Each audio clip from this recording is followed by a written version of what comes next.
Hoje nós vamos então apresentar mais um exemplo de equilíbrio de corpos rígidos bidimensionais. Então vamos considerar essa estrutura mostrada na figura. Essa estrutura é composta por essas duas barras e recebe uma carga de um corpo pendurado aqui no ponto D e está presa por um cabo BC e um pino A. Bem, primeiro fazemos o diagrama de forças sobre a estrutura, as forças externas sobre o sistema. Então, tem aqui o peso deste corpo que está atuando sobre a estrutura, a força que o cabo exerce na estrutura, ele é na direção BC, e as forças de reação no pino. Este pino, como nós já vimos, ele impede o movimento horizontal e o vertical. Então, colocamos as duas reações. Pode ser que os sentidos não sejam estes. O resultado nos mostrará.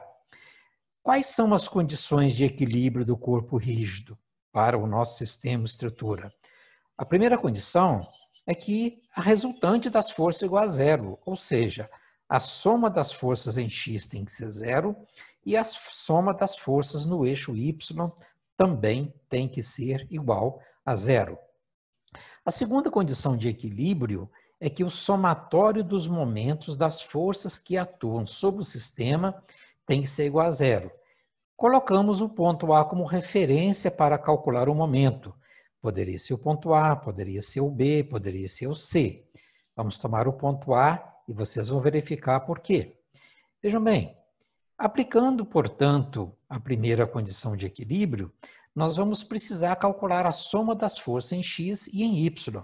Então, é interessante que façamos uma decomposição desta força T em duas componentes, a componente no eixo x e a componente no eixo y.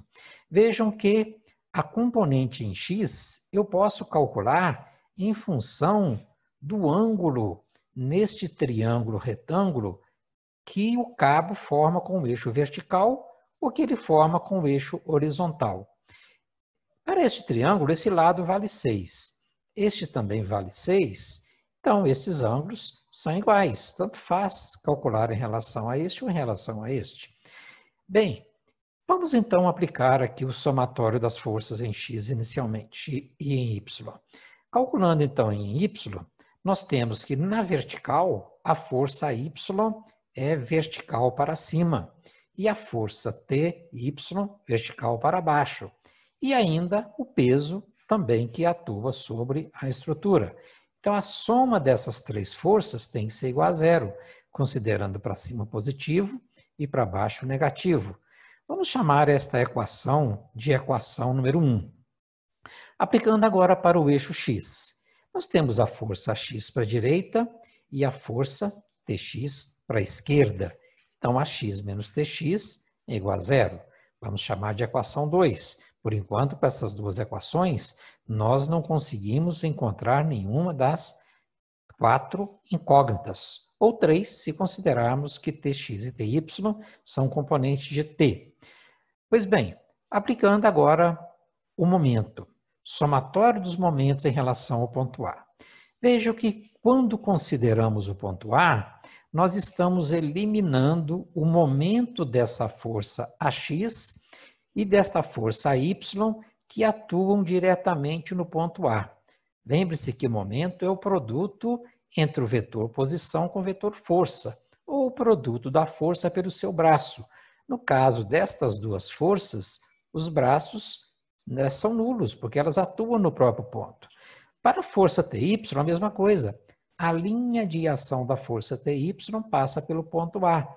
Então, estas três forças não têm momento em relação ao ponto A. Quem tem momento, então?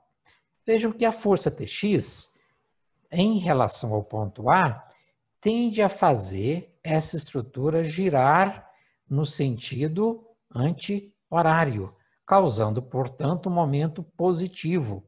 E o braço da força Tx é a distância da linha de ação perpendicular, né, a ela até o ponto considerado. Ou ainda, eu poderia falar que a menor distância do ponto A até a linha de ação da força Tx, que neste caso vale 6 metros. Para a força-peso, ela tende a causar a rotação dessa estrutura no sentido horário, causando, portanto, um momento, pela nossa convenção, positivo, negativo. Então, qual é o braço da força-peso? Essa força vai ter como braço a menor distância do ponto A até a linha de ação dela, ou seja, 4 metros. Logo, nós podemos escrever que Tx vezes 6, menos 10, que é o peso, vezes 3 igual a 0. Então, daqui nós podemos tirar o valor de Tx igual a 5 kN. Mas nós sabemos que Tx pode ser, por exemplo, T cosseno deste ângulo, ou Tx, né, igual também a T seno deste ângulo. Logo, o seno deste ângulo é o cateto oposto, 6, dividido pela hipotenusa. Quanto vale essa hipotenusa? Raiz quadrada deste lado ao quadrado, mais este lado ao quadrado. Então, desta forma, se eu tenho o Tx que vale 5, eu encontro o valor de T, 7,1 kN. Voltando agora na equação 1.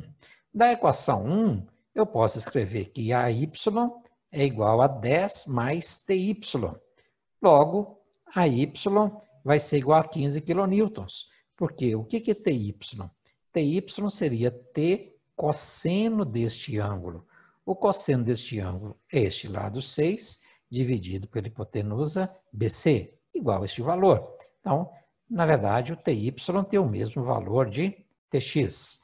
Então, assim, nós encontramos a reação a Y. Da equação 2, nós vamos encontrar o AX. AX é igual a Tx. Logo, AX é igual a 5 kN. Então, vejam que desta forma, nós encontramos o AY positivo, o que significa que AY está no sentido correto aqui no nosso diagrama de força. Encontramos o AX positivo, o que também significa que AX está no sentido correto, para a direita. E a força T? A força T também foi positiva. Não teria sentido, né, eu encontrar uma força T negativa, porque o sentido dela é exatamente igual a este. Então, neste exemplo, nós podemos calcular as reações dos vínculos A e do cabo sobre a estrutura, aplicando as condições de equilíbrio. Outro detalhe que eu gostaria de chamar a atenção para vocês, vejam que neste problema nós tivemos 3 incógnitas, que foram a Y, a X e a tensão, né? A tensão no cabo. Porque nós temos apenas 3 equações. Se tem 3 equações, então é possível encontrar apenas 3 incógnitas. No próximo exercício, nós vamos substituir esse pino, porque se eu tirar esse cabo, esse sistema tende a girar, tende a cair. Então, nós vamos tirar o cabo e substituir esse pino por o engastamento. Faremos isso no próximo vídeo. Até lá e obrigado.